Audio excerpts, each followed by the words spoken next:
Good evening. আজ 26শে December. সন্ধ্যাবেলায় বাড়ির সব কাজকর্ম সেরে আমি, মধুপর্ণা, ওর বাবা মা বেরিয়ে পড়লাম বাড়ির কাছে প্রথম হওয়া হাওড়া খ্রিস্টমাস কার্নিভাল দেখতে। প্রচুর মানুষ এই মেলা দেখতে এসেছেন। ঢুকেই দেখলাম বিশাল বড় জায়গায় স্টেজে অনুষ্ঠান চলছে। প্রচুর মানুষের বসার ব্যবস্থা থাকায় অনেকেই বসে অনুষ্ঠান দেখছেন। আর ছিল সান্টা ক্লজের একটা খুব সুন্দর কাটআউট মূর্তি, যেটার সামনে দাঁড়িয়ে সবাই খুব সুন্দর সুন্দর পোজ দিয়ে ছবি তুলছে, এই সন্ধ্যেটা উপভোগ করছে।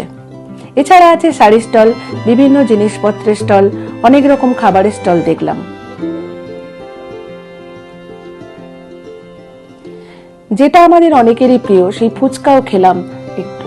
ফুচকা খেতে খেতে অন্য একটা দোকানে চোখ চলে গেল। দেখুন কি সুন্দর জগন্নাথ, বলরাম, সুভদ্রার মূর্তি। মেলা চলবে 2রা জানুয়ারি পর্যন্ত।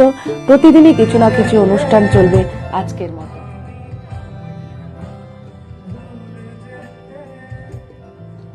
বেশ, মেলা দেখে আমরা বাড়ির পথে রওনা দিলাম।